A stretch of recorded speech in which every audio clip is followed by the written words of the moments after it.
Most of them were call-ins. I mean, I she was takes, reading the answers and they were just cracking me up. oh yeah, I bet. Major entertainment. I'm sure you got a lot of them too, right? No, I didn't. Are you serious? No, only 4 people filled them out. Are you kidding me? Yeah. That's too many answers. I looked at that thing and thought, I'm not, why did I say that? But Colleen, of course, you know, the teacher she Well, is. you don't have to.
Is actually a really lovely guy.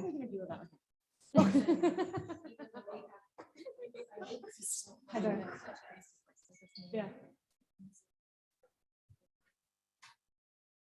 Yeah, she sent me an email. I do. Yeah, she sent me an email. So we met this week. Yeah. But committee the whole, or which I can find out which committee it's choose.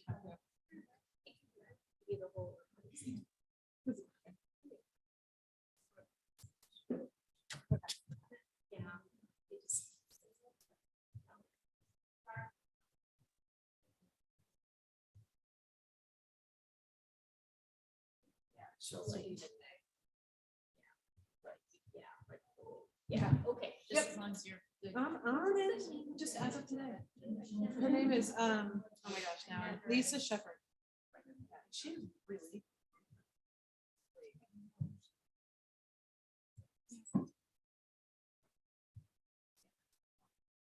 no, I felt like she could have done that. You did it all on your own. So. Nailed it. Well, it's because you're here. I felt confidence. I could like blow it. You know, it's one of those things. Next week, What's going on? these 2 little things that I the rest of them. Oh, to homework and city council?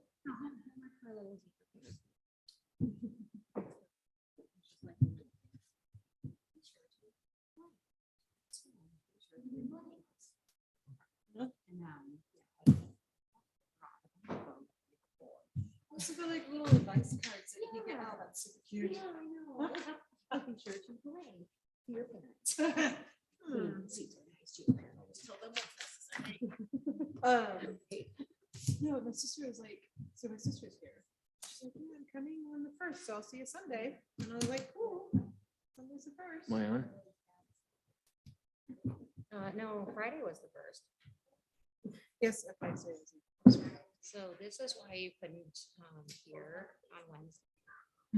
It's because we need to mute it today, and then on Wednesday, we're gonna mute it. You just muted it? I just muted it. Oh, Yeah. great, thanks. Yeah. every time I say hot mic, you look over. I don't know how to work the Yeah. I think I was, Thankfully, I'm not saying anything. I was on a live mic Wednesday. I did find me I was on a live mic Wednesday. And someone had to remind me. 2. Oh my gosh.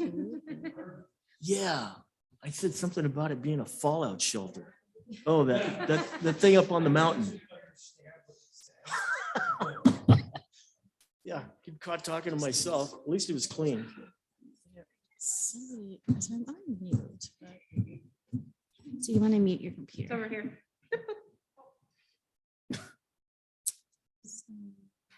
No. Yes.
So we held up okay.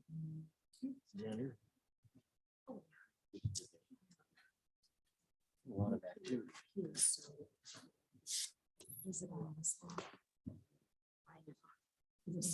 Whoa.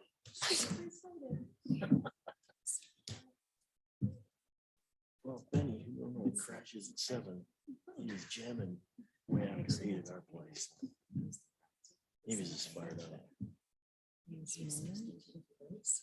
he's a good guy. He's so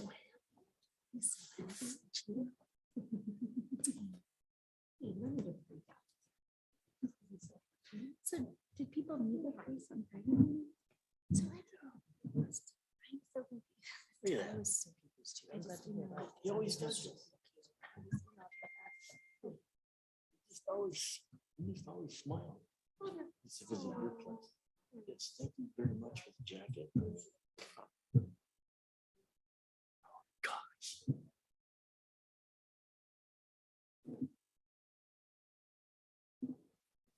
I just made dinner.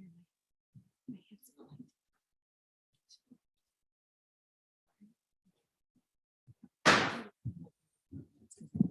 Good evening. I'm going to call the city council meeting to order. If you could please stand for the pledge. I pledge allegiance to the flag of the United States of America, to the republic for whom it stands, one nation, under God, indivisible, with liberty. Thank you. The mayor asked me to run the meeting tonight. We are still having a virtual meeting. So if you need to join our, well, we're in person and virtual, we're hybrid. If you need to join our meeting, you can go to the city website. The information is posted right now, and click on that link. You can also dial in. You can leave a voicemail for us at 406-552-6012, and you can email us at council@ci.missoula.mt.us. But to join this meeting and provide public comment, you need to either call in, and you can find that information on the website, or go to our website and click on the link to join. Okay, if you could do a roll call attendance, Marty.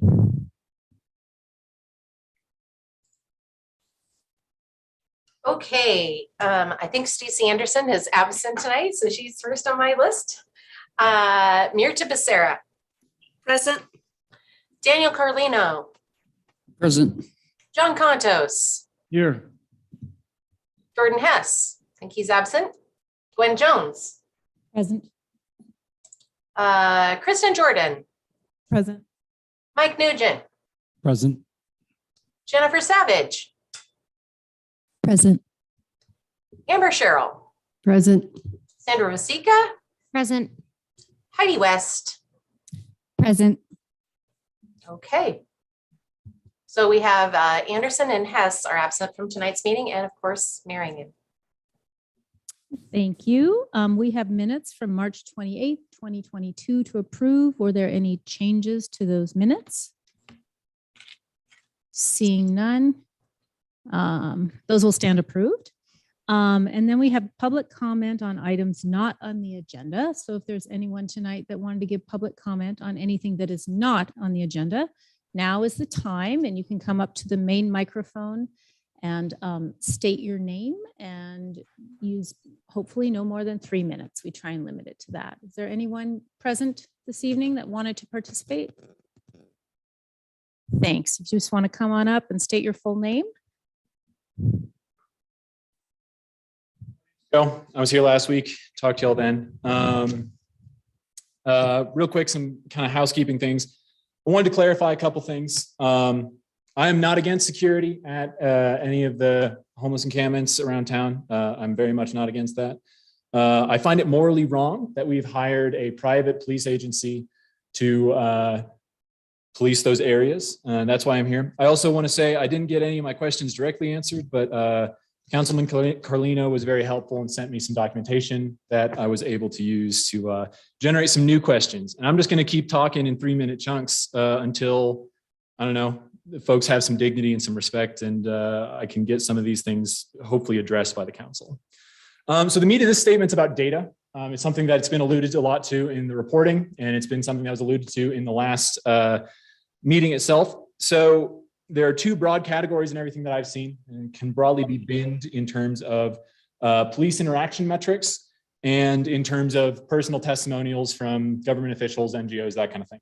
I'm formally educated in mathematics, applied mathematics, so I deal with a lot of data. And I can't really for the life of me understand why this is such a talking point.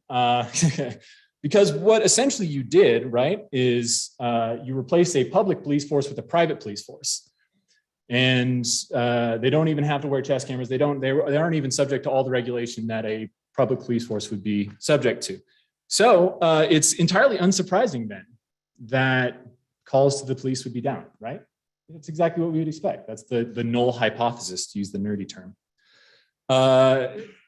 Perhaps the only thing more egregious than their existence at the camp would be if they were bad at their job and you still had to call the police that much. So I don't really think that's a very compelling argument to have those folks there.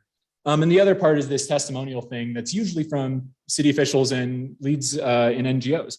And for that, I would just like to say that there are confounding variables there, right?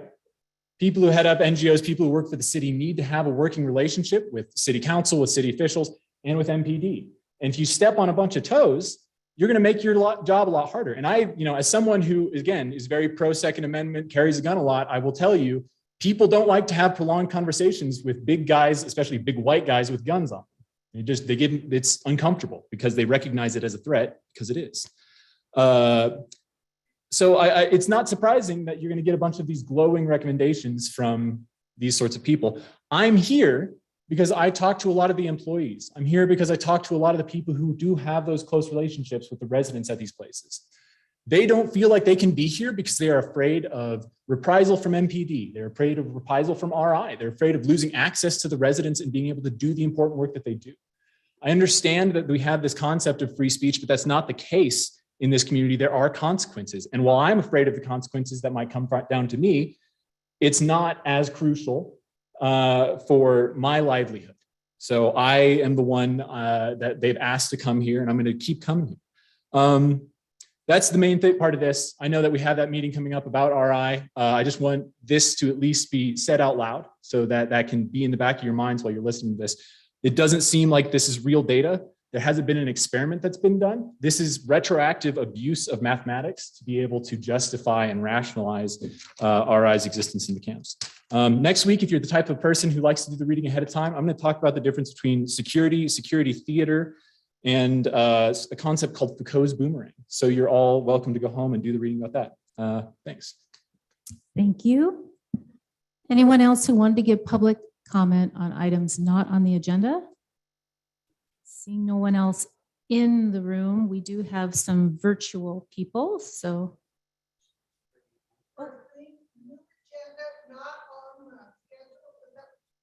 Correct. So if it's an item that is on the agenda, we'll talk about it later. If it's something different, something that's not listed on the agenda for tonight, then now is the time. So if you want to speak on something, come on up to the microphone.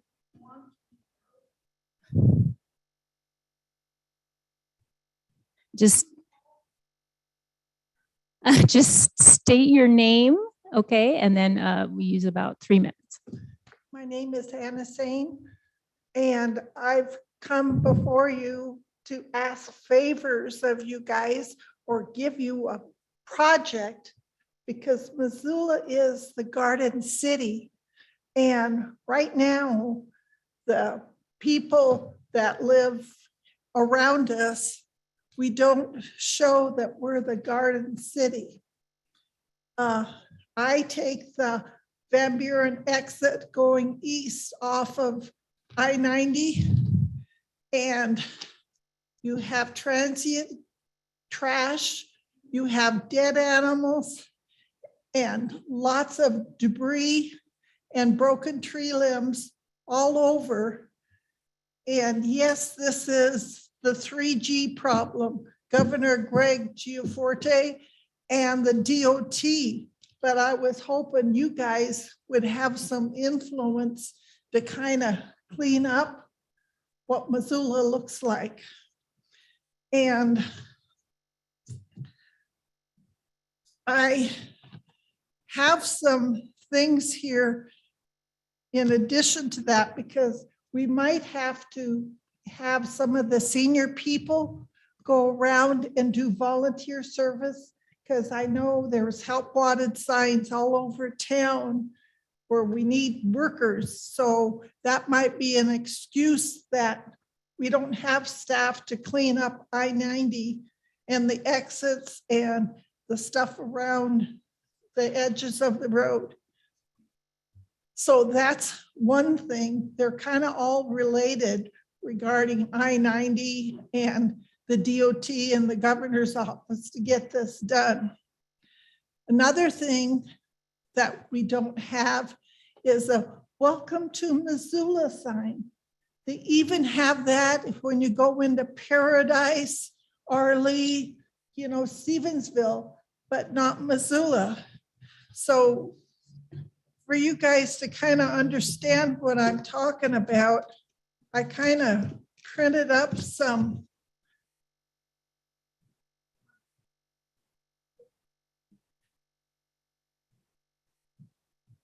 my printer just doesn't. But that way you'll understand what I'm talking about. I suggested something like this for a welcome to Missoula, because we're the gateway to recreational fun. And then you know, you can change it, put in some little things, or you can go gung-ho if you have a big enough sign, but it gives you some different ideas of what I was thinking of for a sign. But the two I-90 as well as Highway 93, there's no welcome to Missoula. And I chose the words gateway to recreational fun because this is, we're halfway between Glacier and Yellowstone. And I just thought you'd like to do that. Now, with the high price of gas that none of us can control, and everybody wants to get out of Dodge. At least last year, we had relatives coming from all over staying with us that just wanted to, you know, do something. What all is there here to do in Missoula? So I printed up a little list here with facts about Montana and things to do in the area, plus a little flyer. And you can have these at the restaurants. I left room for them to advertise their restaurants because I didn't know how to get the word out to people. But people here in Missoula don't even realize that you don't have to go to the bison range to see a real live buffalo. It's just down there on the road to Lolo by the big tree.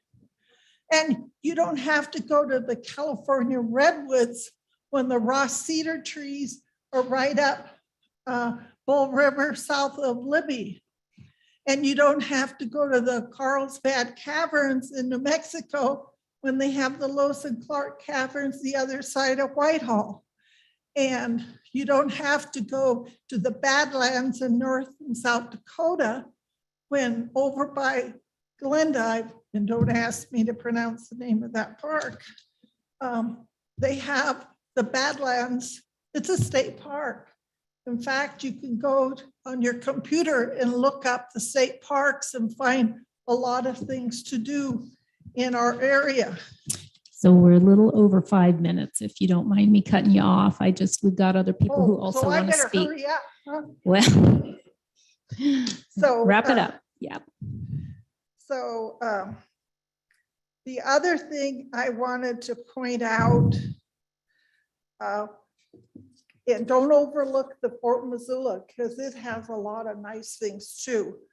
But I wanted to basically talk about, it's not related to I-90, is the Bitter River south of Buckhouse Bridge. I used to live on that area of town. And it's not that the Bitter River would flood that area, it sub-irrigates. So you can have a dike all along the river and the water would still come in there. And I don't play golf, but I don't think golf people want grass that's been walked on because it's going to be soft and make footprint divots. And that's not what you want to have in a golf course.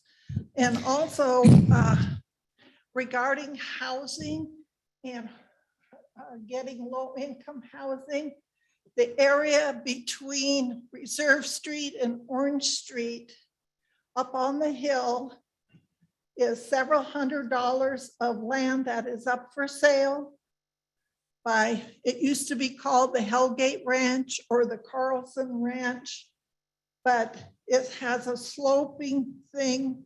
And then up on top where they used to have the hay fields, it's flatter, but there's several hundred acres there that could be used for low-income housing or a place to build it and not have them that far away from town.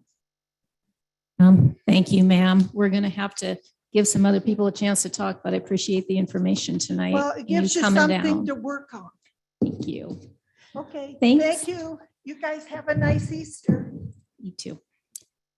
Okay, we have a couple of people who are attending virtually for public comment on items not on the agenda. I have Mr. Larson and Marty. Can you let Mr. Larson in so that? Yes, that's Larson, Ward 3. Thank you. Nice to see everyone. Was just going to comment on the article in the Missoulian regarding the overtime hours for Missoula Police Department. As you may recall, a year ago, there was a study that was approved through this same council where we divided the patrol wards up into 12 wards from 7 or 8. And it basically increased the average staffing hours for each police officer to 10 hours and 45 minutes from 8 hours. This is troublesome because it was paid for half by the police officers union, and it was instituted by Chief White, who is from CHP, who has a history of overcharging for overtime hours at construction sites. Specifically in LA, there were 52 CHP officers indicted for doing this. This is the reason why the union approved this. It just racks up our overtime hours on an already understaffed department, as Chief White classifies it. This is intentional and a misuse of funds. We need to stop this type of activity, and we need to figure out how to appropriately staff our police and not misuse our overtime hours. Especially, I'd like to point out and agree with everything Joe just said, because everything Joe just said should point to less overtime hours for our police regarding the employment of Rogers International. it's dumbfounded. I'm totally dumbfounded. And so I don't know how you guys can deal with this type of entitlement from the police department continually, where they ask for more and then run out and then just ask for more again. We need to kind of reel in our spending overall here, and this is the biggest department in the city, so that's why we focus on it as a city. We're dealing with a lot of counterintuitive logic here, though, and we need to kind of see the forest for the trees here and cut down our expenditures. This is a huge one here. Why don't we go back to the 8 wards or whatever we had before? Thank you. Bye. Thank you. And then I have a caller ending in number 3391. And Marty, if you can unmute them. And if you could just announce your name, please, and then 3 minutes for speaking. Go ahead. You should be able to speak now. Hi there. Can you hear me? Yes, go ahead. Thanks. My name is Seamus Land. I'm in Ward 3. I just wanted to say a couple words about the carbon inventory that just came out. I've been trying to keep track of the impact that's had on local issues, and I haven't really heard it spoken about very effectively, I'll say. I just wanted to share some quick reflections. One being that I think it just doesn't do a great job of capturing commuter traffic, and I think that's just something that I'd like to see contextualized. The municipal boundaries used, I don't think really reflect the impact that Missoula has on the surrounding region, for better and for worse. But I also just wanted to really encourage the use of what I guess was seeing written as a climate lens. Just saying that, that word came up through the use of this inventory, but I haven't heard it applied yet in these convenings. And I just wanted to put a plug in for that and talk about how this, that the leadership really needs to trickle down, especially with the way that the impacts were reflected as tailpipe emissions and just local traffic. So I just wanted to say, yeah, this really needs to be a focus and needs to flow into all the projects. The Switch-Hipcane Master Plan, there are a lot of opportunities there to talk about carbon and the life cycle of the materials as well as the land use. So I just wanted to say that. I haven't heard it yet in these meetings. I could be wrong, but wanted to put a plug in. Thanks. Great, thank you. Okay, any other public comment on items not on the agenda? Seeing no more, we will go forward with our agenda, which the next item is, Marty, if you could go through the committee meetings and the agenda for the committee meetings this Wednesday, I'd appreciate it. Will do. Hang on, I'm going to share my screen and show folks how to get to our agenda as well as our committee schedule tonight. All right. Hopefully everybody can see the City of Missoula's website. You'll find this by using your favorite search engine and searching for City of Missoula. There's a meetings button right there in the middle of the page below a really pretty picture of our town. And at the very top of the links on this page, we have the most recent committee schedule. That's how you're going to find out what's happening in committee meetings. And down a little ways, you will see all of the meetings that are scheduled here. If you wanted to look at tonight's agenda or video, you could click on this HTML or this PDF, and that would open it up. And at the top of each of our meetings is the information needed to join our meetings. That is phone numbers or a link to join the meeting, as well as the date, time, and place of where it's being held. Let's take a look at our committee schedule for this week. So City Council will be meeting on April 6th in committees, and the Committee of the Whole will lead off the day at 9:45 till 11:25. They will be taking up 2 items. One is a fiscal sponsorship with the Missoula Community Foundation, and the second is an Operation Shelter update. The Land Use and Planning Committee will follow that at 11:40 to 1:10 p.m. And they will be talking about the Green Oak Heights major subdivision rezoning. We have a public hearing on that tonight, and the committee will be having a post-meeting session on that project. Likewise, tonight we are having a public hearing on this plat adjustment request with Mcnet Flats, and City Council will be talking about that in more detail at Land Use and Planning on this coming Wednesday. Public Works Committee will meet from 2:10 to 3:30. There's an informational water utility presentation and a proposed vacation of a public utility easement that's near South 2nd Street West. Public Safety and Health, Public Safety, Health and Operations Committee, we changed the name, is going to be taking up the appointments to the Police Commission, as well as ordinance amending residency requirements for emergency public safety employees. And finally, Budget and Committee of the Whole will round out the day from 4:25 to 5:55 p.m. Folks, that's a long day for your city councilors.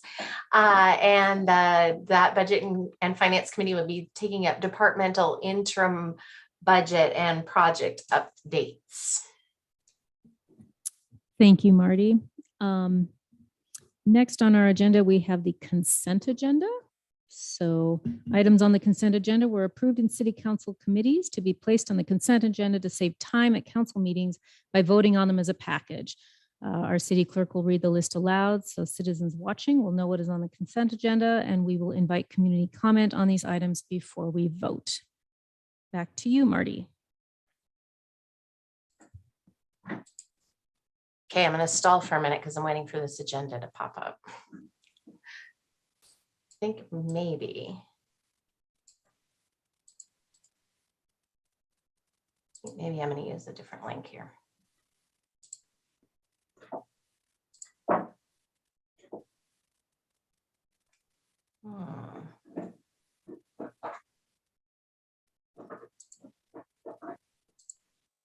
All right. I'll share my screen and show you what's on tonight's consent agenda. You're going to see a little blob of the meeting over in the corner. All right, tonight's consent agenda. It has, I think, 8 items, it looks like. Number 1 is pay the bills of the city. City Council is being asked tonight to approve accounts payable in the amount of $932,195.69 for checks that are dated tomorrow, April 5th of 2022. Number 2 is to approve and authorize the mayor to sign a professional services agreement with Forefront Design Incorporated for cemetery architectural design services at a cost not to exceed $57,512. Number 3, or 5.3, is to confirm the mayor's reappointment of John O'Connor and Dale Harris to the Parks and Recreation Board for terms that begin May 1st, 2022, and expire on April 30th of 2025. Number 5 is to approve and authorize a resolution declaring certain City of Missoula owned parcel of land generally located at 605 Ben Hughes Drive as surplus and authorizing its disposal and sale to Dennis and Kathy Lauer in the amount of $160,000. Number 5 is to adopt a resolution of the Missoula City Council and Mayor in support of applying for the 2022 RAISE grant funds for additional complete streets and shared use path easy for me to say, complete streets and shared use path trail improvements in the Mullen area.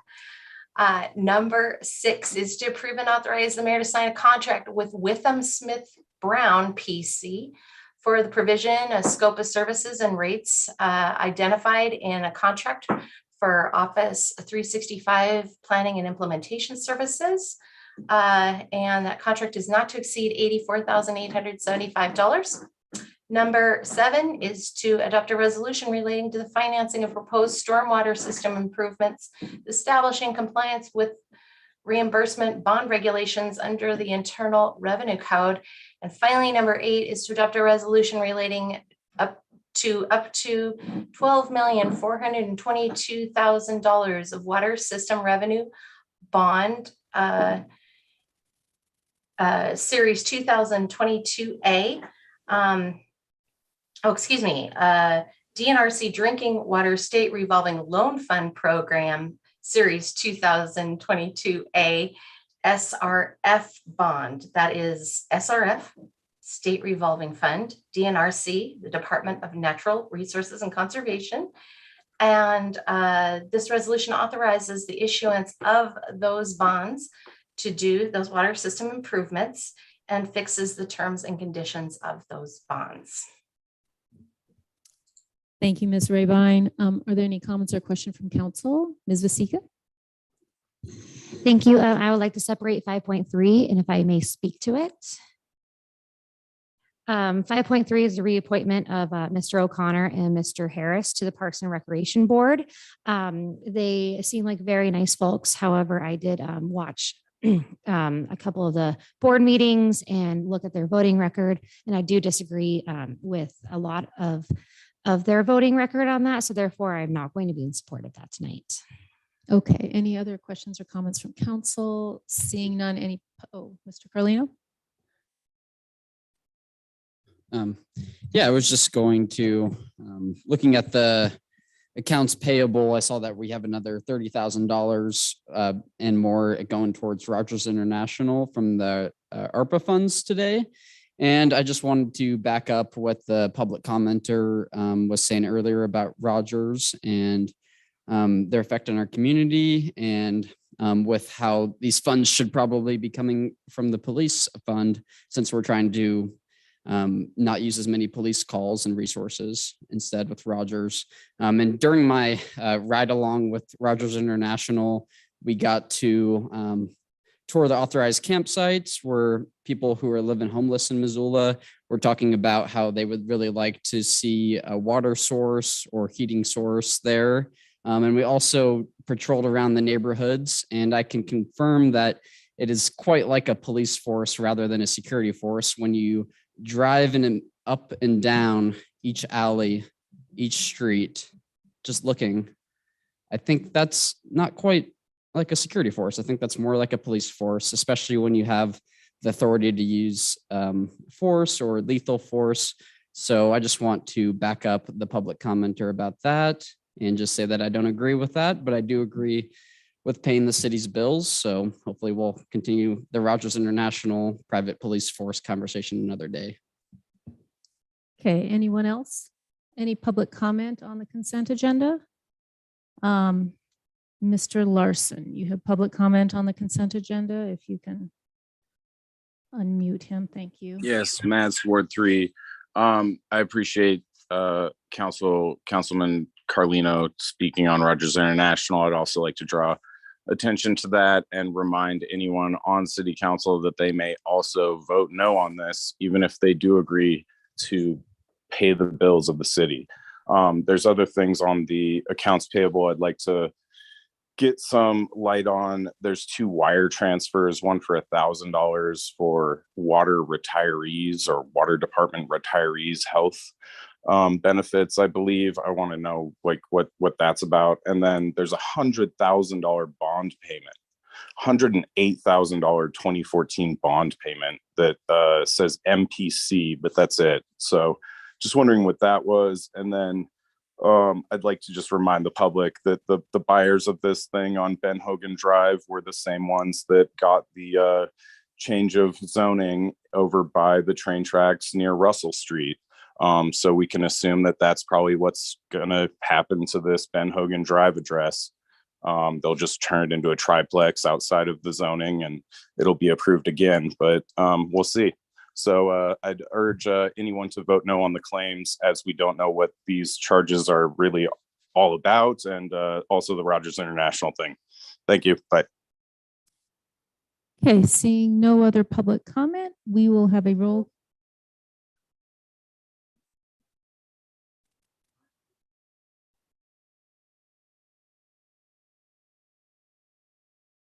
Yes, this is all accessible online. Okay, all right, Marty, we can go ahead with a roll call vote with 5.3 divided out, however you want to do it, in whatever order. Okay, let's do a vote on the consent agenda first. Hang on just a second.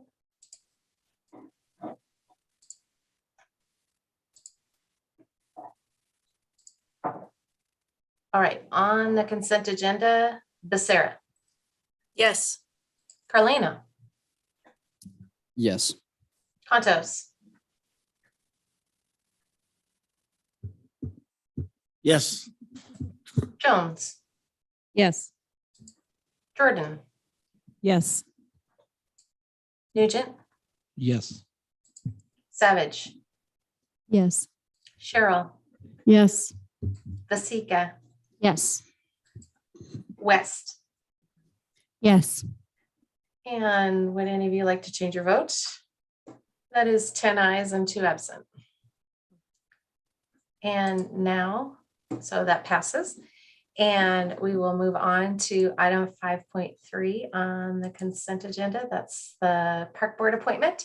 Carlino, No. Contos, No. Jones, Yes. Jordan, No. Nugent, Yes. Savage, Yes. Cheryl, Yes. Vasika, No. West, Yes. and Becerra. Yes. Would any of you like to change your vote there? That is 6 ayes and 4 nays, and it passes. Thank you. Next on the agenda, there are no comments from city staff, city agencies, community forum, neighborhood councils, boards, commissions, or authorities. But the next item, number 7, we do have a special presentation and proclamation tonight regarding a proclamation in support of Missoula County's Behavioral Health Resolution 2022-007. So I'll read the proclamation, and then I believe we have someone here in the audience to speak to it. Whereas if left untreated, behavioral health, which includes mental illness, other mental health disorders, and substance use, increases the risk of diseases such as diabetes, heart disease, stroke, and can lead to increased risk of incarceration, homelessness, social isolation, victimization and trauma, suicide, overdose, and unemployment. And whereas the COVID-19 pandemic has exacerbated behavioral health conditions in the U.S., with 3 in 10 adults reporting symptoms of anxiety or depression, compared with 1 in 10 adults prior to the pandemic. And whereas the Missoula County Mental Health Coordinator compiled the recommendations from 9 reports at the request of the Strategic Alliance for Improved Behavioral Health and identified specific action steps to improve the system of care, including prevention, early intervention, and crisis care. And whereas the report titled Missoula County Behavioral Health System, Charting a Path Forward encompasses these recommendations and action steps. And whereas the Missoula Board of County Commissioners signed Resolution 2022-007 on March 24th, 2022, adopting the Missoula County Behavioral Health System, Charting a Path Forward as a guiding document when appropriating Missoula County resources toward addressing needs in the behavioral health care system. And the city of Missoula and the state of Montana hereby adopts the Missoula County Behavioral Health System, Charting a Path Forward, and supports Missoula County Resolution 2022-007 and the objectives outlined in the resolution. And it is signed by Mayor John Engen. And do we have someone in the audience that was going to speak to that tonight? Good evening, Terry. You just want to put your full name on the record, please. Sure. I'm Terry Kendrick, and I'm the project facilitator for the Strategic Alliance for Improved Behavioral Health. And this is a collaborative that's working to close the gaps in the behavioral health system. The Strategic Alliance members include Providence St. Patrick Hospital, Partnership Health Center, Western Montana Mental Health Center, All Nations Health Center, Community Medical Center, the Missoula City County Health Department, Missoula Crisis Intervention Team, the Substance Use Disorder Connect Collaborative, the Mayor's Office, Missoula County Commission, as well as representatives from other city and county organizations. So as part of the Strategic Alliance's work to understand the greatest behavioral health needs in the community, to learn what progress has been made in terms of addressing those needs, and to identify what important work remains, the Alliance requested an analysis of the behavioral health needs assessments that have been conducted in the past 5 years. And as you mentioned, Gretchen Neal, the former Missoula County Mental Health Coordinator, compiled that information and summarized the findings from 9 reports. And that ended up being the Missoula's behavioral health system charting a path forward. So we made a series of recommendations and plan to gather community partners to make progress on those recommendations. Do you have any questions for me? Thank you, Ms. Kendrick. We appreciate you coming down, and it's such an important issue. So thanks for all your Thanks work very on it. much. Okay, moving on with our agenda, we have no items under final consideration, but we do have 2 public hearings to open tonight. And under our public hearings, state law and city council rules set guidelines for inviting community comment in a formal way on certain issues. Following a staff report on each item, the city council and the mayor invite community comment. These hearings will be held open for a week, and then they will be voted on the following week.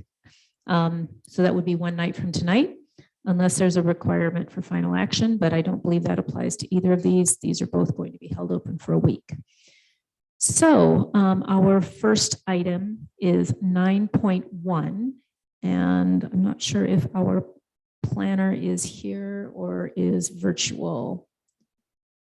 But on item 9.1, the plat adjustment request for the relocation of a 10-foot public access easement on lot 1 of the Mcnet Flats subdivision.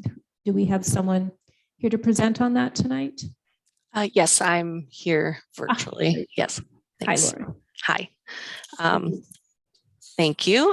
Good evening, everyone. My name is Lauren Stevens. I'm an associate planner here in the Community Planning Development and Innovation Department. Let me just share my screen. Make sure this will work.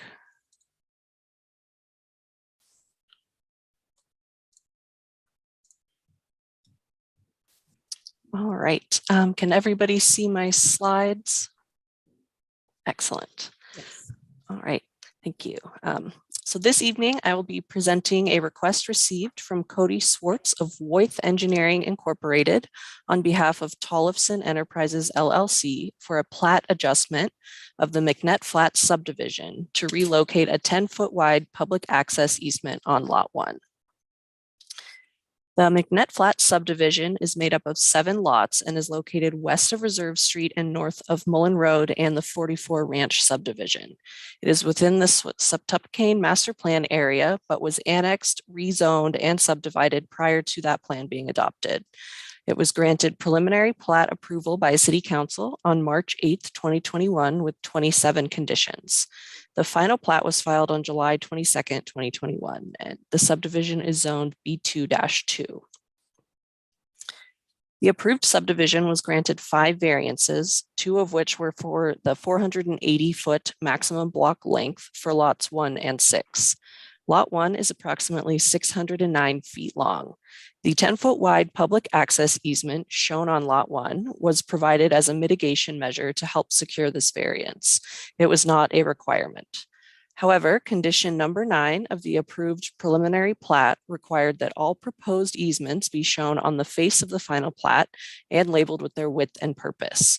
The plat adjustment request is to relocate the easement on Lot 1 from where it is shown on the final plat. Plat adjustments are described in the City of Missoula subdivision regulations in Article 7, Section 7-040. Plat adjustments are not classified as minor or major errors, but rather are changes that may affect the precise dimensions of lots or buildings and the siting of buildings, but that do not affect the basic character or arrangement of buildings, lots, or blocks, the density of the development, the open space requirement, or street design. Plat adjustments require review by City Council and must be requested through an affidavit of correction prepared and signed by a professional engineer or registered land surveyor.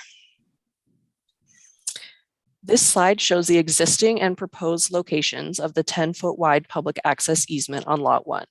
The proposed location will shift the access easement approximately 24 feet to the west of its existing location. It will still be 10 feet wide and allow for public access through the site. The relocation request is being made in order to better accommodate the siting of buildings on the property. This site plan shows the relocated access easement highlighted in red and an approximation of the existing easement in black. The existing easement would interfere with the proposed location of building number 18. The relocated easement will better accommodate the proposed layout of the multi-dwelling residential structures on this site.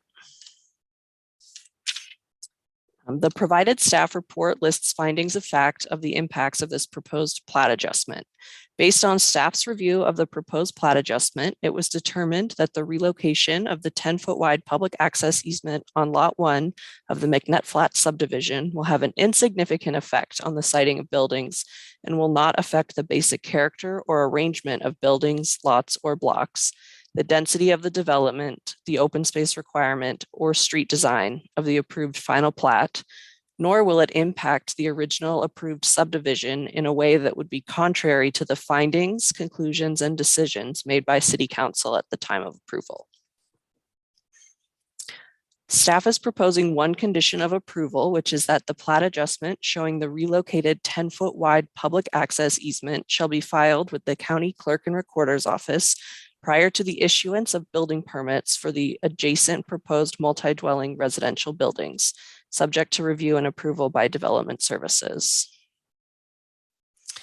Staff's recommended motion is to approve the Mcnet Flats plat adjustment request for relocation of a 10-foot wide public access easement on Lot 1 of the Mcnet Flats subdivision, as shown on the submitted affidavit of correction in accordance with the City of Missoula Subdivision Regulations, Article 7, Section 7-040, and based on the finding of facts in the staff report, subject to one condition of approval.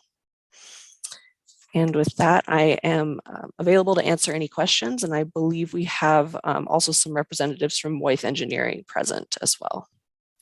Great, thank you. Do the representatives from Boyce Engineering want to present any information, or are you just available for questions?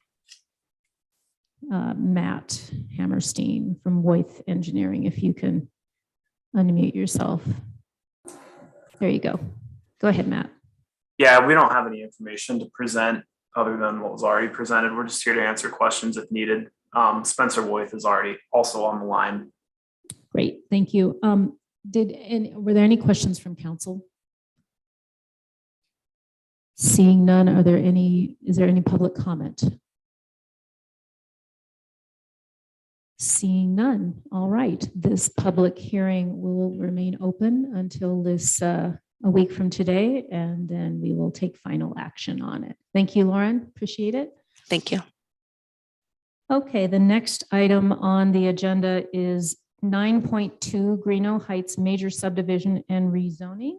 And is Dave Grand Prix here to present on this? Yes, thank you. Hi.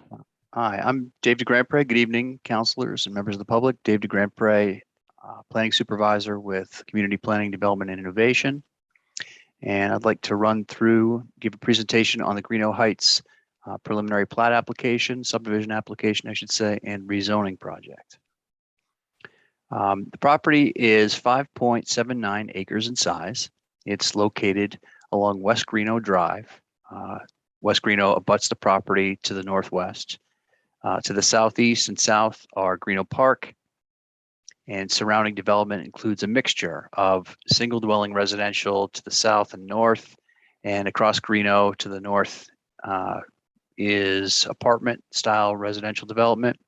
And then you have Waterworks Hill Trailhead right here on the screen, and trails in the immediate vicinity. As you all know, Rattlesnake Valley, the lower Rattlesnake Valley, has a significant portion of the city's residential development. The property itself has a number of existing features that I'd just like to point out in brief. West Greeno Drive, of course, abuts the property.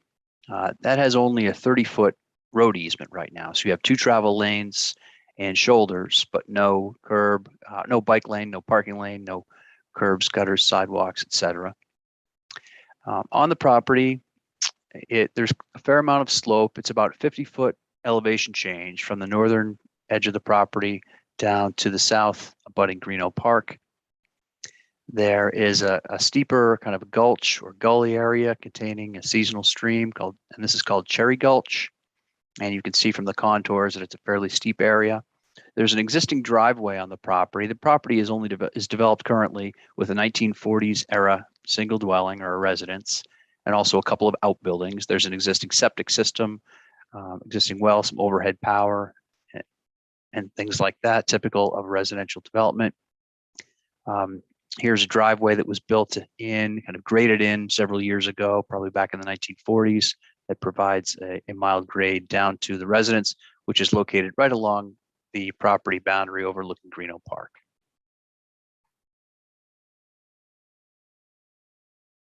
The picture at the top is a view of the driveway from Greeno Drive. You can see off to the right, this is the Cherry Gulch area, and here is an open meadow that is easily seen from Greeno Drive. Lower left, this is a picture looking back across Greeno. So Greeno would be where these trees are located, and across the road are the multi-dwelling residences. You can see that there's kind of a gently sloping cleared area in the central portion of the property. And the picture on the lower right is a look across the valley. So that's looking out. The park area would be where these trees are located and below, and then Sentinel would be across the valley, and then the South Hills in the distance. On the left is a picture of the existing dwelling located just at the property boundary overlooking Greeno Park. And then to the right is an existing barn or garage on the property. And those structures are proposed to be removed as this subdivision is developed. So this is the subdivision proposal that you see right here. And there are some items that I'd like to point out to you. One, I mentioned earlier on that Greeno Drive is located within a 30-foot easement, which is, Greeno Drive is classified as an urban collector.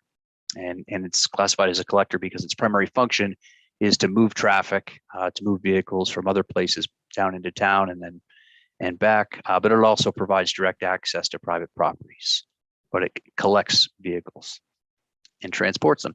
And so collectors require 80 feet of right-of-way typically. So that would be 40 feet on each side of the center line. I mentioned earlier that there's only 30 feet of, it's actually easement along the subject property. And so what the developer is proposing to do is in the hatched area, the developer is proposing to dedicate 40 feet, a total of 40 feet from the property boundary to the center line of West Greeno Drive, essentially give or dedicate property to the city of Missoula in order to meet the requirements of our subdivision regulations.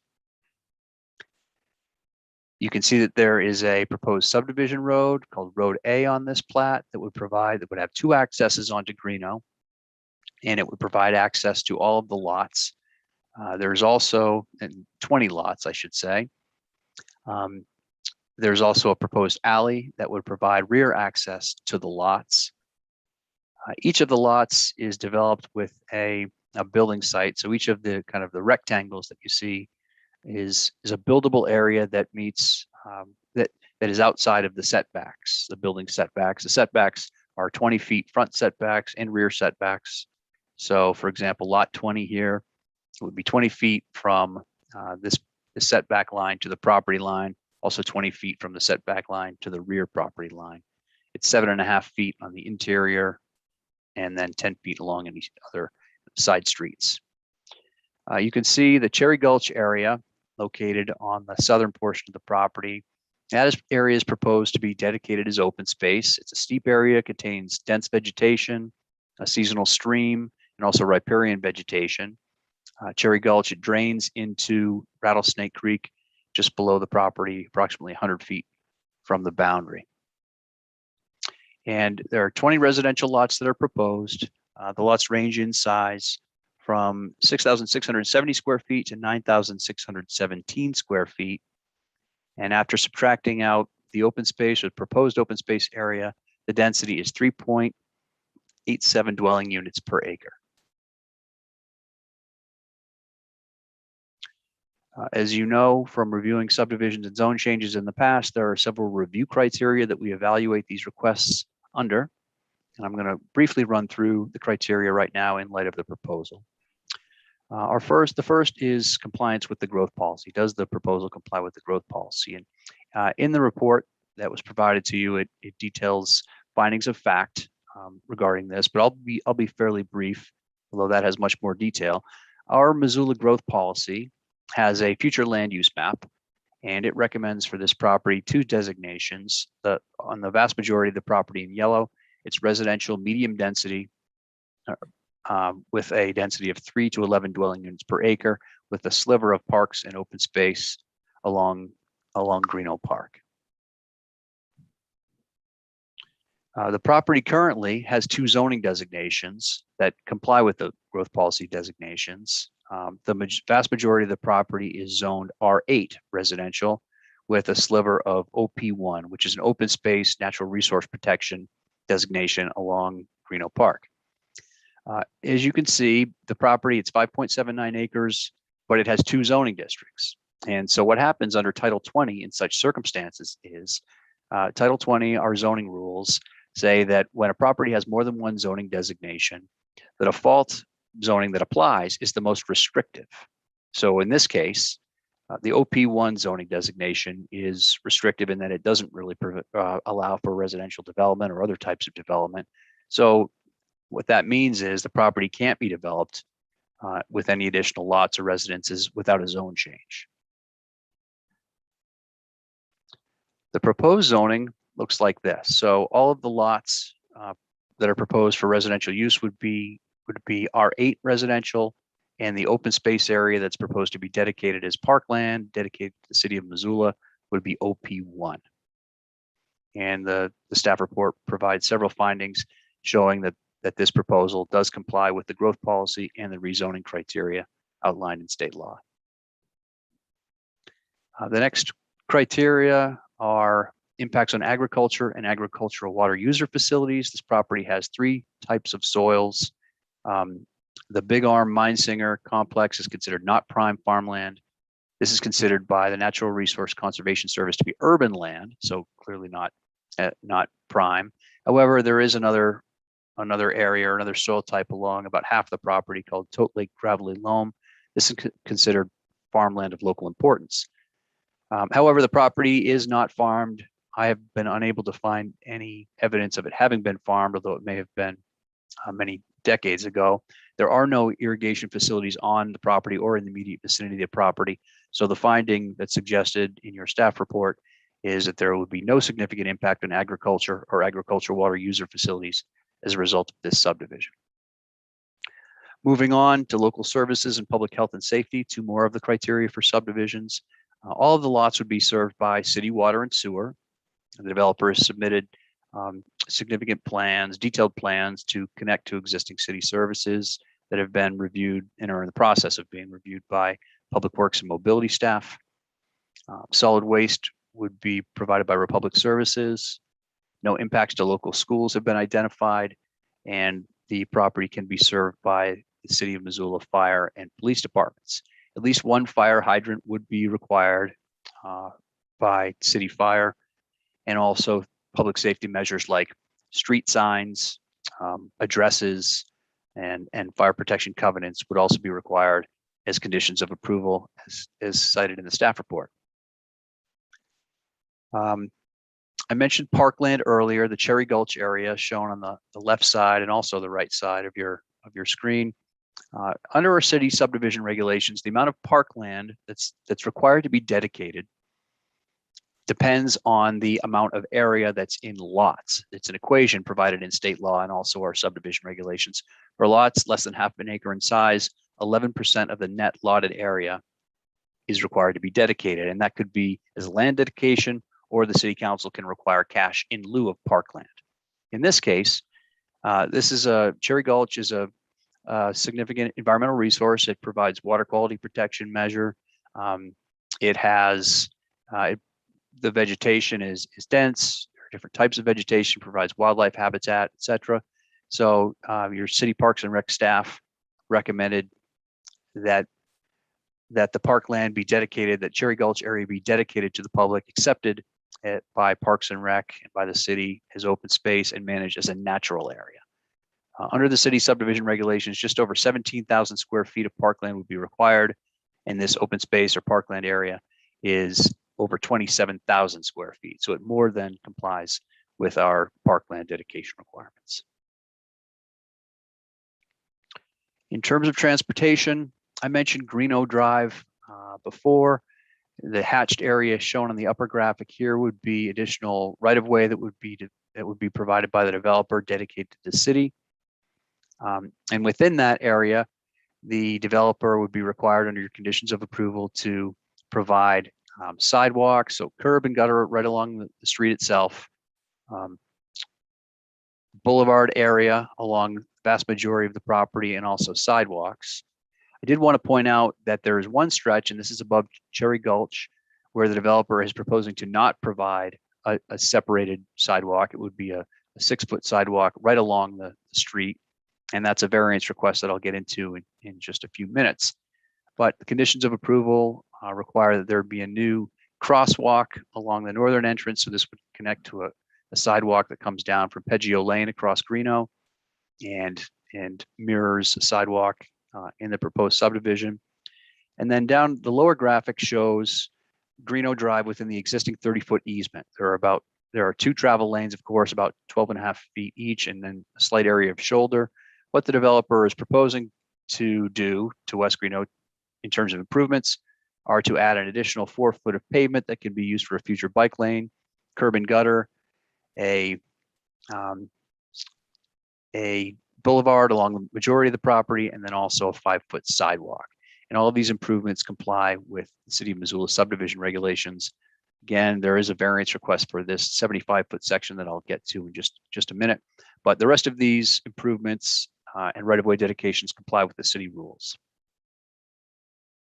In terms of the internal street, this is considered a low-density urban residential street, which would include 2 travel lanes, parking lanes, curb, gutter, boulevard, and sidewalk within a 70-foot wide right-of-way, and the proposed road, internal subdivision road, and alley comply with City of Missoula subdivision road standards in all respects. No variances are requested for the internal subdivision road.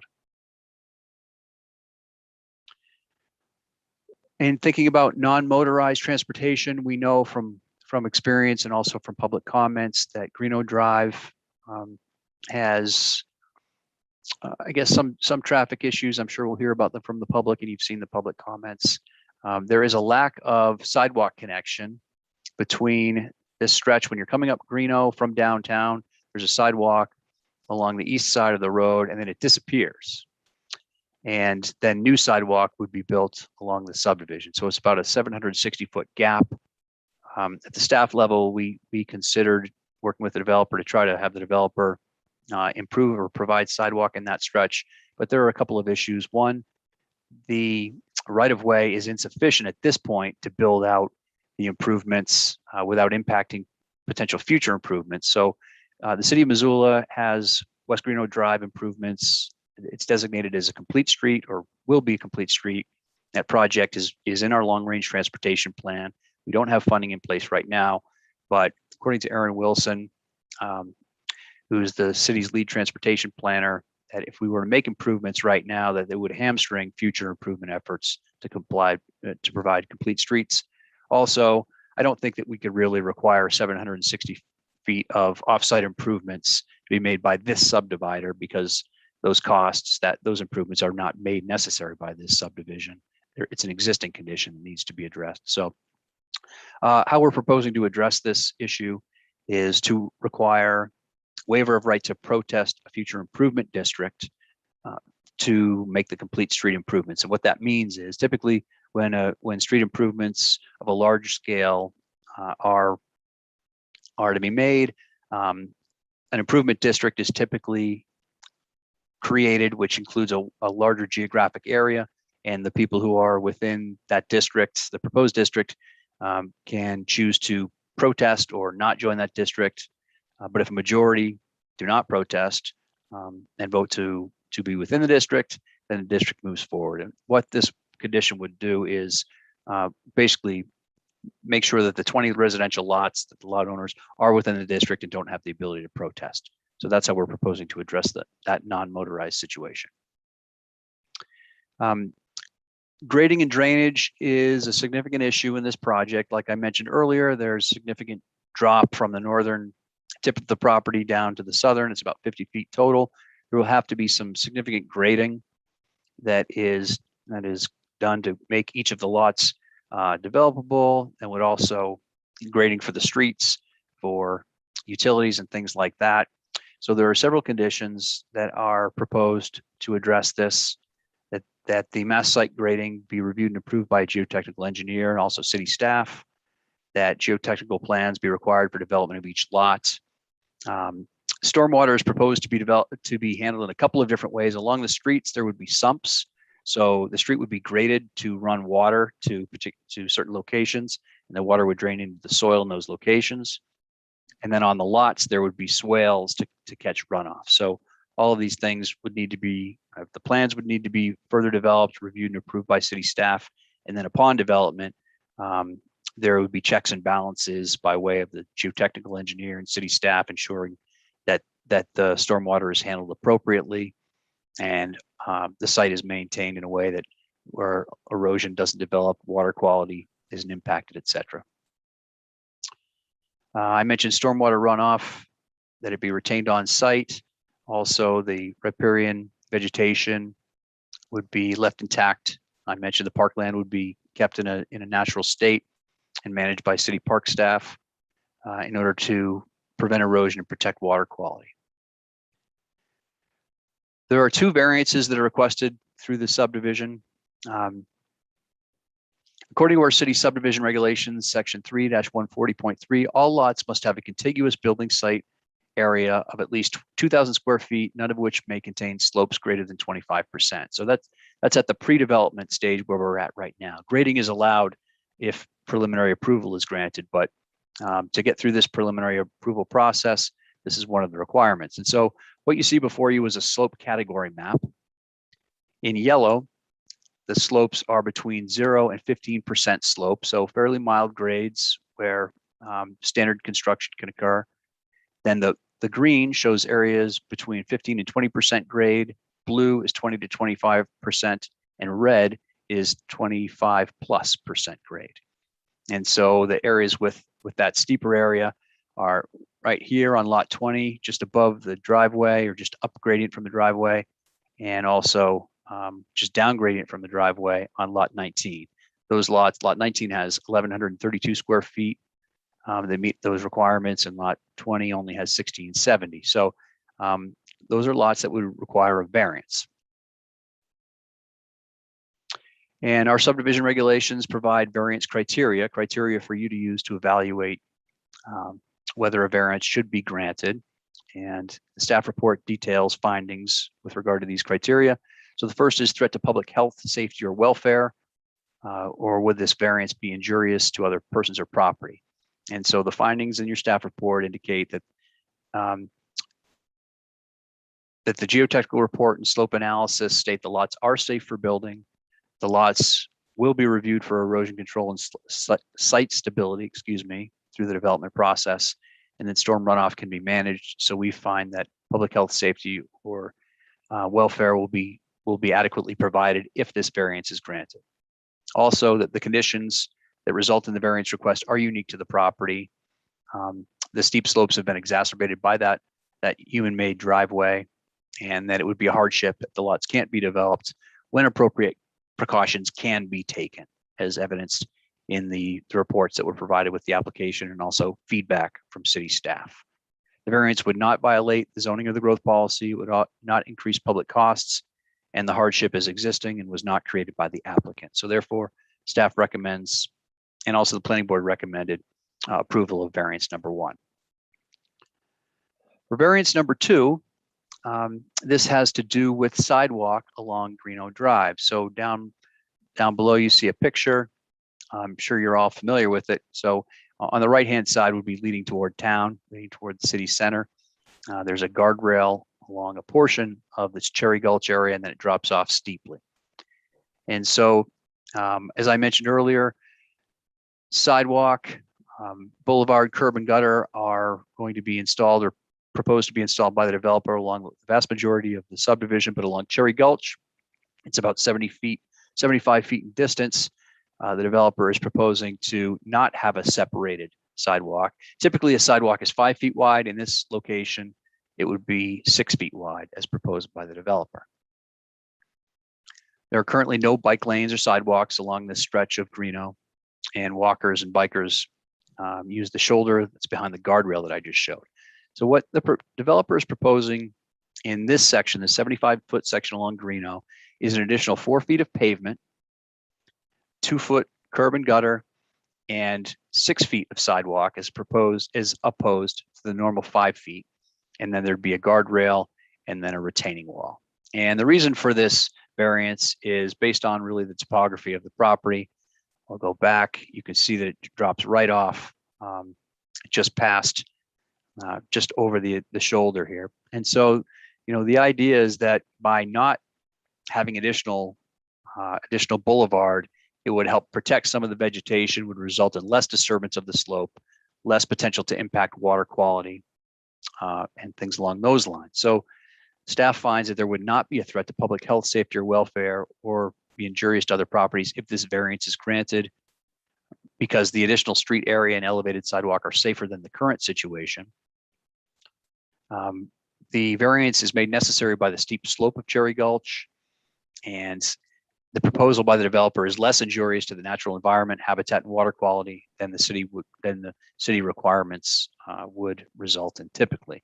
The variance would not violate zoning or growth policy provisions, would not increase public costs, and the hardship is it's a natural situation not created by the applicant. So staff and the planning board recommend approval of variance number 2 as well. You have 4 recommended motions, and they are approval of the ordinance or adoption of the ordinance to rezone the property, approval of variance number 1 to allow lots 19 and 20 to have less than 2,000 square feet of contiguous buildable area, and also variance to allow no boulevard and a 6-foot street side sidewalk along the open space parcel adjacent to West Greeno Drive. And then finally, approval of the Greeno Heights subdivision preliminary plat application, subject to the 22 recommended conditions of approval based on the findings of fact and conclusions of law in the staff report. The planning board held a public hearing and unanimously recommended adoption of all 4 of those motions.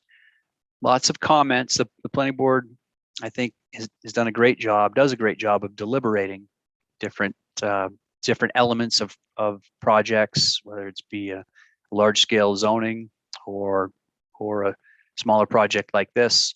The largest comment that came out of the planning board's public hearing and also the public comments that you've received has to do with Greeno Drive, vehicle speeds, intersection site distances, lack of current pedestrian and bicycle facilities, and things like that. Also, there was a general policy discussion, not so much attributable to this project, although it's an example, of what sorts of facilities and services should be in place when a development project is approved. Should all the complete streets improvements, for example, be in place when a project is approved, or can it happen over time through things like improvement districts and such? So it was just a general policy discussion. There was also discussion about Greeno Park, whether a trail connection would be beneficial, or whether it should be kept in more of a natural state. Whether there be a one-way street within this subdivision or some sort of a different street design. Also about the density. Should this property be developed at a greater density, at a lesser density? There are various opinions. And then also discussion of lots 19 and 20. Should they be part of the open space with additional density elsewhere, and things like that. As a housekeeping note, Aaron Wilson, City Transportation Planner, will be at the LUP committee meeting on Wednesday when this issue is discussed, when this project is discussed. Also, Nathan McLeod from City Parks and Rec will be at that meeting as well as the council has requested on Wednesday. So we'll get a chance to hear more discussion from city officials regarding Greeno Drive and also the park. As you know, when a zone change is proposed, if 25% or more of the lots or units within 150 feet of the property protest, that requires 2/3 majority of council to approve a zone change. 2/3 of the present and voting members, I should say, of council to approve a zone change. In this case, no protest petitions have been submitted to date. So as it stands right now, and that's subject to change, next Monday night, council is scheduled to have a final consideration, but as of right now, a simple majority would be required to approve this request.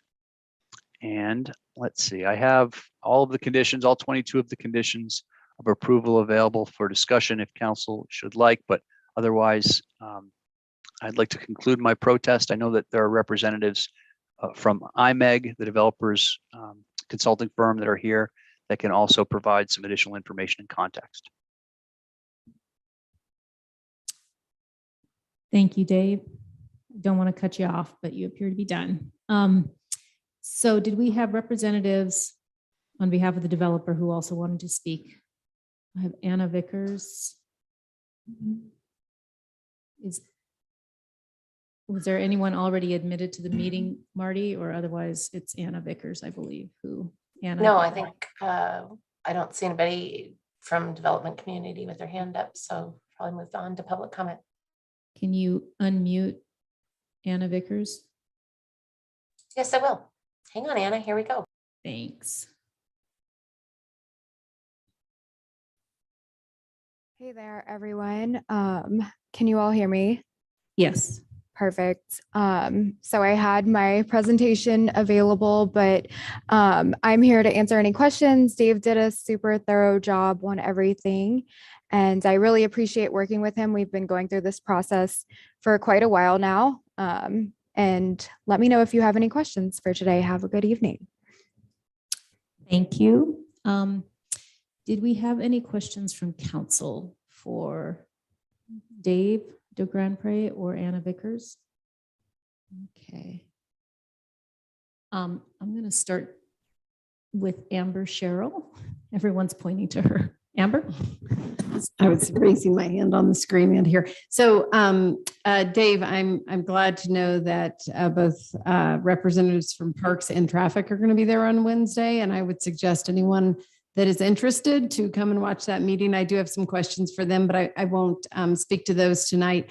I'm hoping, Dave, that you could speak a little bit to the environmental mitigation, damage mitigation that will be done during construction, because that is on a slope. It's right above the creek. I'm hoping to hear a little more about that tonight, please. Sure. So I think the first thing to know is that if this subdivision receives preliminary approval and moves forward, that the subdividers consultants will develop they call it a mass grading plan. So a plan to regrade the site in order to develop the streets in compliance with city standards and install utilities and make home sites and things like that. So the first step is to develop a plan that will show what the grading looks like before and after and how they're going to do it. And so obviously grading requires soil disturbance.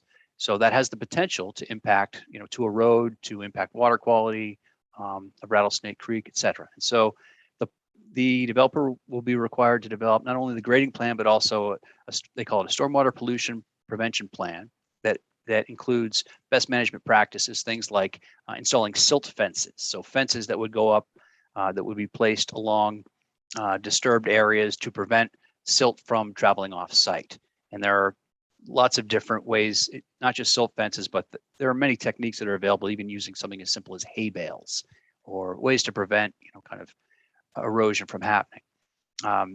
Through this process, the permitting process, city staff will have to review and approve all the plans.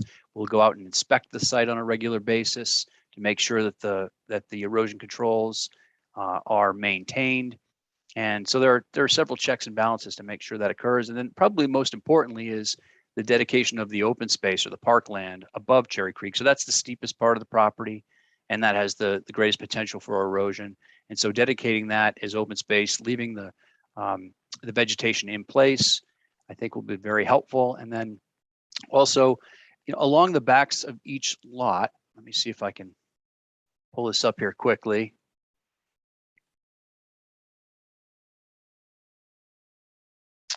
I'll just share my screen.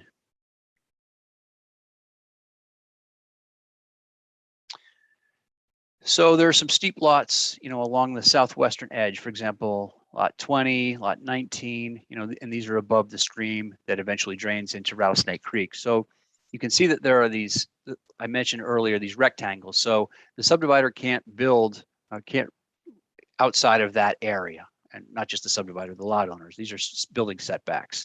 And so although it's true, trees could be removed from these areas, and in some cases you might want to reduce vegetation for fire protection. The majority of the vegetation is likely to remain and provide that erosion control and buffer above the stream as well. So was that sufficient, or is there additional information you think would be helpful, Counselor? No, that's sufficient. May I have a follow-up? Go ahead, Madam Chair.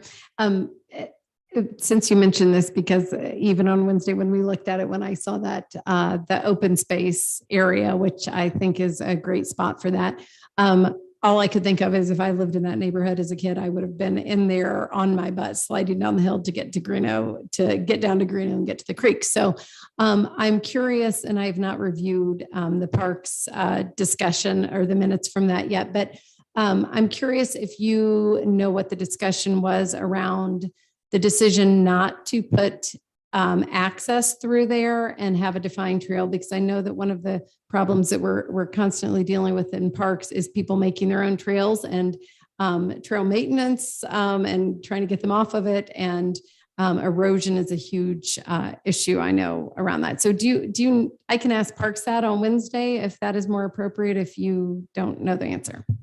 I can provide a little bit of background on that. I know that the developer originally did propose that there be a trail along in that area linking Greeno Park with Greeno Drive. What I recall from the discussions, and I wasn't involved with all of them, but from what I recall, Parks and Trails thought that it might be better to just to protect the riparian vegetation, the vegetation that's there, water quality, et cetera, to limit erosion, to not have a developed trail, given the fact that it's steep.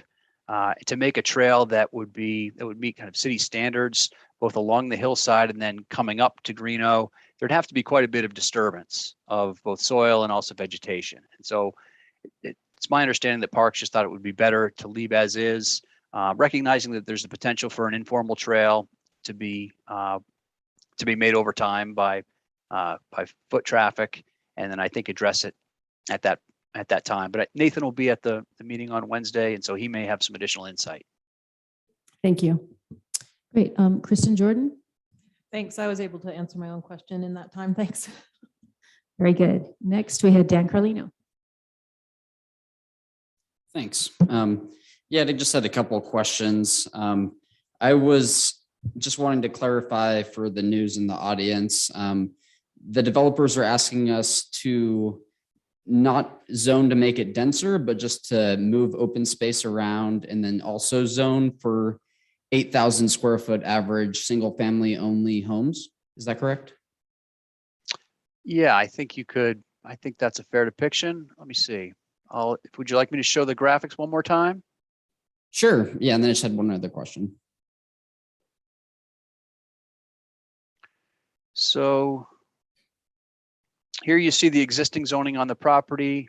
It's already primarily zoned R8 residential, the vast majority of it. Almost 230,000 square feet of the property is currently zoned R8, with about 22,621 zoned OP1. So that's the current situation. And here's the proposed situation. There would actually be more area that's in OP1. It'd be over 27,000 square feet. But the result would be that all of the residential lots would be zoned R8, which, as you mentioned, has it's an average density of 8,000 square feet per lot. Did you have a follow-up? Yeah, thanks, Dave. Yeah, and just looking at the historical context of only allowing zoning in residential neighborhoods for only single family residences with large lots, there's a lot of historical context of that pushing people out of neighborhoods and trying to ensure that only wealthy people or only white people can live in certain So, Mr. neighborhoods. Carlino, that are we're densely- bordering on commenting here and we're just questions. And then this coming Monday, when we close a public hearing, then we can comment. So if you have a question. Sure. Okay. I was curious if the developers had thought about racial justice and economic justice in their proposal. I can't speak to the developers' thoughts, but I can tell you that there are 4 in the residential medium density 3 to 11 dwelling units per acre growth policy designation that applies to this site. There are 4 different zoning districts that are considered current relatable districts. And R8 is right in the middle of them. Let me see if I can find the others. I know I can. But there aren't a lot of options available to the developer based on our current rules. This is one of 4 and the one the developer chose. But again, I can't speak to the developers, other motivations. Could I have one more follow-up? Go ahead. So just to clarify, is this the most restrictive out of the 4 options? So it is not. The most restrictive would be maybe the largest lot size. Is that how you define restrictive? The least dense, or the other way around? Yeah, the least dense and the least different types of housing options. So the 4 quote unquote current relatable zoning districts that apply to almost all of this property are, number 1, RT10 residential. And so that's for 2-unit townhouses. So that you can have attached units, attached homes up to 2, but the average lot size is 10,000 square feet. Here you have R8 residential, which is more of a single dwelling, detached residential. The average lot size is 8,000 square feet, so it's a little more dense. And then there's R5.4 residential, so that would allow smaller lots. The average lot size would be 5,400 square feet, but that's also a single dwelling residential district. And then the 4th is RT 5.4 residential, 2-unit townhouse. So that would allow units or lots to be as small as 5,400 square feet on average, and also allow detached. So I guess the most dense would be the RT 5.4 residential 2-unit townhouse, because you could have attached two-unit attached structures and 5,400 square feet per unit.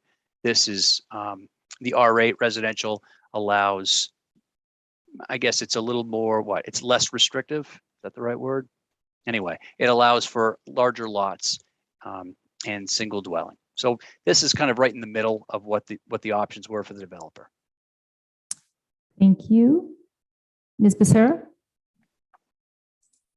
Thank you. I mostly have questions or requests for Wednesday as information.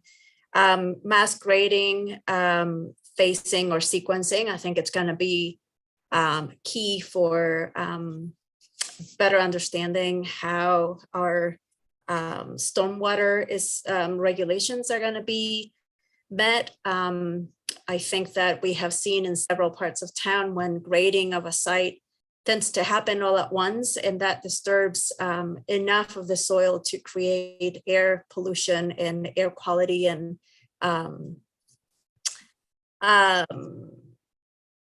runoff and whatnot. And I think there's several methods that are being used throughout to address that concern, but I would like to learn a little bit more about it.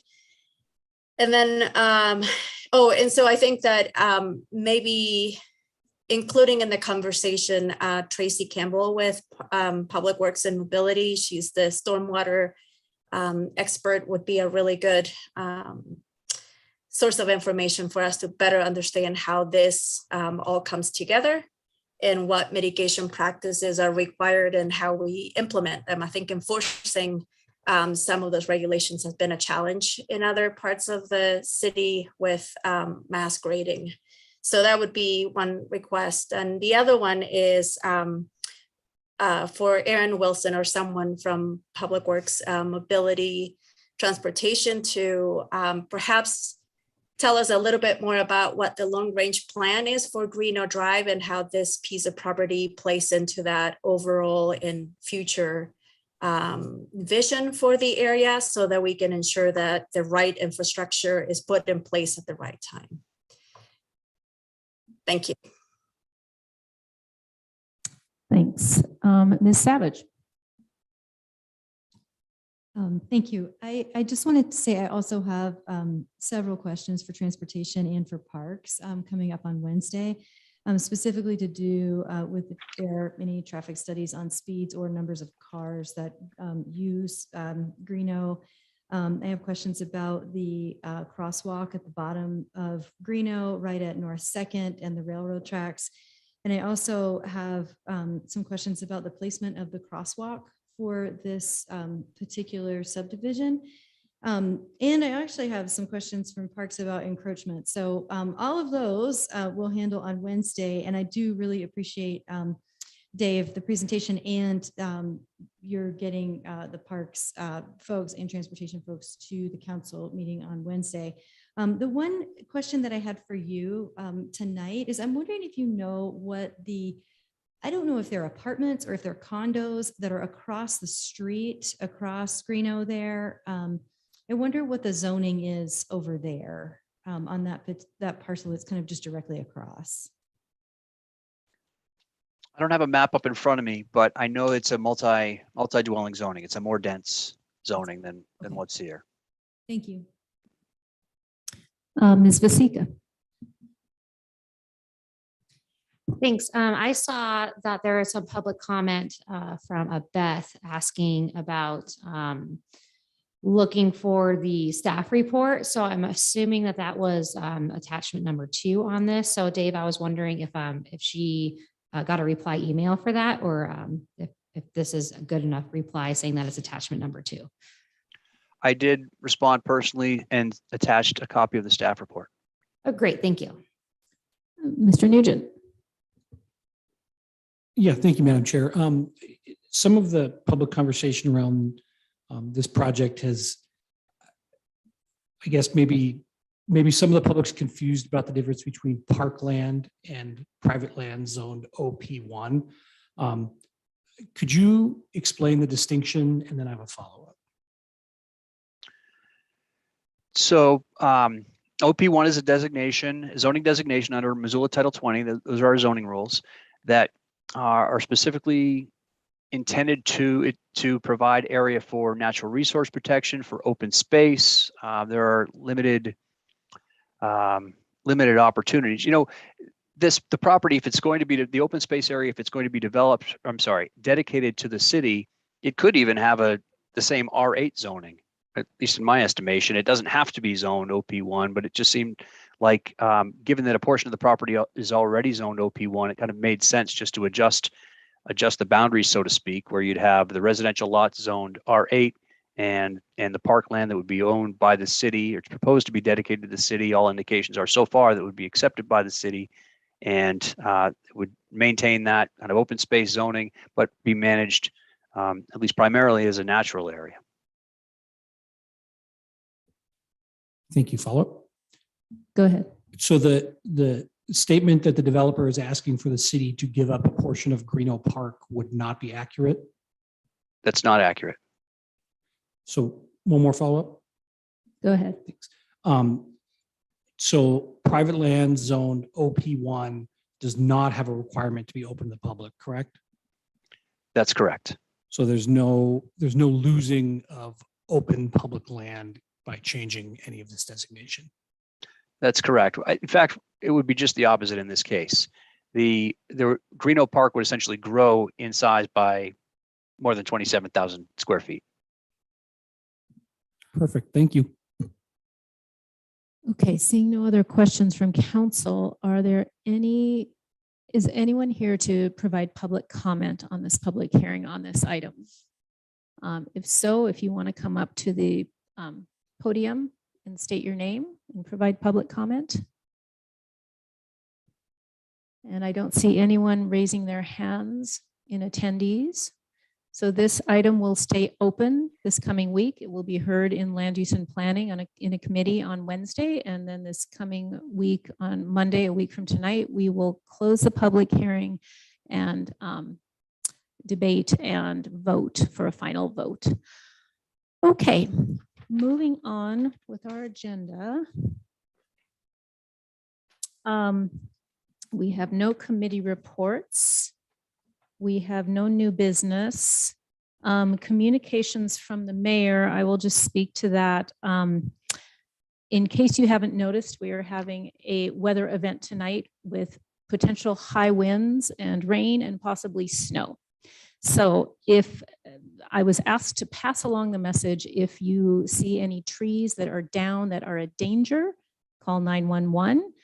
If it's something that is not a danger, the next morning you can contact parks at missoulaparks.org and put a request in. If it's a boulevard tree and there are limbs down, and they'll come clean those up. But in terms of any emergencies tonight, you can call 911. If there are any lines that are down, power lines, please do not touch them or go near them. Call 911 or contact Northwest Energy at their phone number, which is 888-467-2669. So everybody stay safe out there and call if there is a problem. Are there general comments from council? And I will start with Ms. Jordan. I'll pass to Ms. Vasika. Thanks. I had a couple of things that I wanted to talk about tonight. First of all, I wanted to thank the public for coming. I know it's hard to get up and talk in front of all of us and in front of the public, and I really appreciate everyone that does that.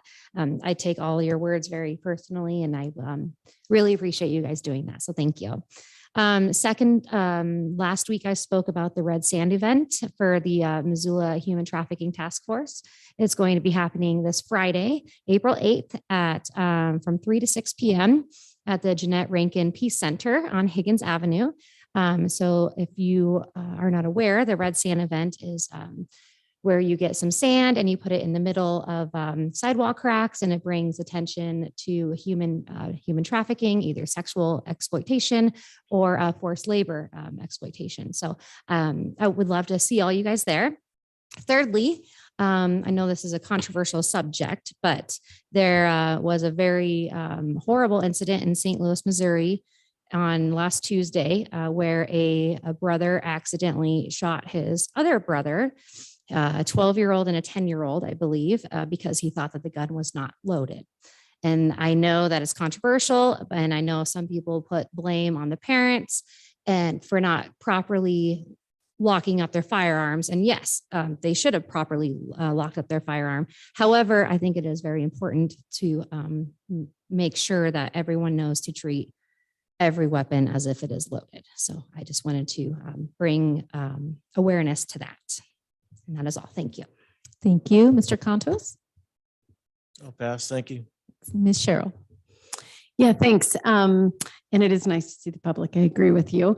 It's my first time in person with public here, so thank you. And I really appreciate all the comments. I wanted to actually respond a little bit to the commenter on the virtual commenter around the climate lens piece, and just say that I have been sitting in committee meetings with cross-departmental, every departments I barely knew existed in the city, trying to develop this. We are getting closer to that. As you imagine, it's very complex, but I think this is going to be a really important piece for this body's decision-making.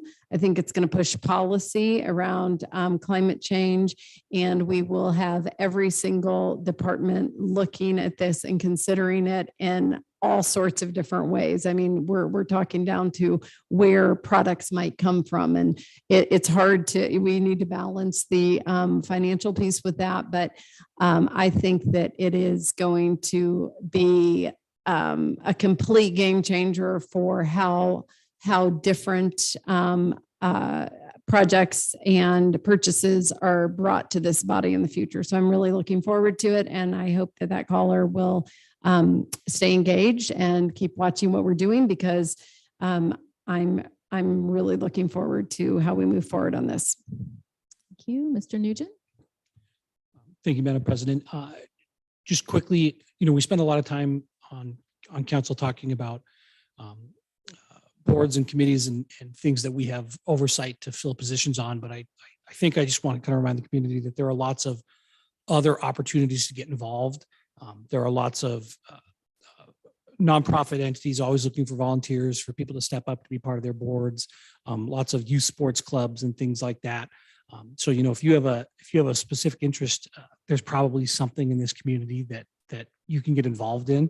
And I think it's worth mentioning that that's how things happen. All of our nonprofits, all of our sports clubs, all of our after school activities are overseen by entities that are generally overseen by boards.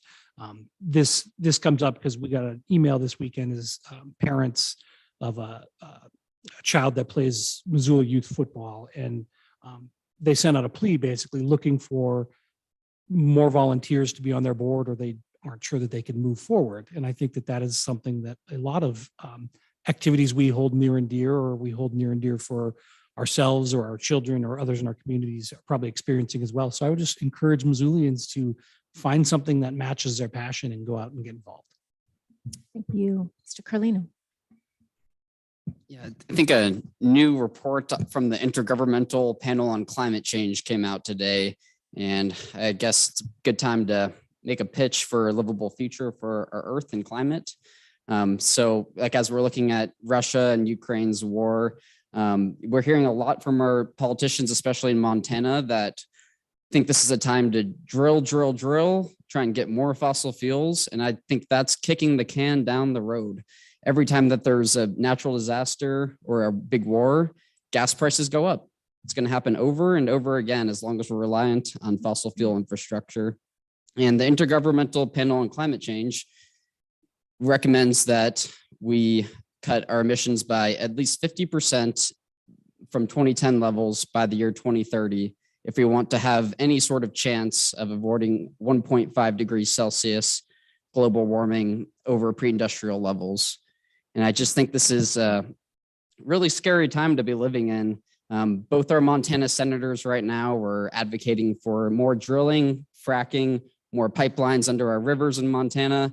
And I think it's a huge shame. There goes the livable future for future generations like mine and younger. So I just want to say shame on Senator Daines and Senator Tester for supporting oil and gas infrastructure in 2022, knowing the exact facts and science. And I think that comes from their large contributions from the fossil fuel industry. So I think it's time for new leadership, and it's time for us to do what's right to save the planet. Thank you, Ms. Savage. Thank you, Madam President. I just wanted to say thank you to the Missoula City Police and Chief White, and specifically to Sergeant Erbacher for drawing the short straw on Friday night and taking the new city council person for a ride along. I got to spend quite a bit of time, and the sergeant answered all of my questions, everything from what kind of calls do you get to what does that button do in the police car. And I definitely feel like I have a way better perspective than I did going into the ride along. I'd also like to thank the Missoula City Police for today responding and de-escalating an incident in the 700 block of Howell Street. I live in the 600 block of Howell Street, and we were at a stay-at-home order for most of the day due to the situation. And I really did appreciate sort of all of the effort and care that the police took today. So that's all I have. Thank you. Thank you, Ms. West. So I just wanted to say thank you to everyone that showed up to deconstruct the West Side Park on Saturday. We had over 105 volunteers, and I think that's an undercount because I had children sign the same waivers as their parents. So we had more than that, including folks from DirecTV and the Missoula Organization of Realtors, as well as just lots and lots of people that live in the neighborhood. A big thank you to the Kiwanis Club of Missoula, who came and cooked hot dogs for everyone who was volunteering.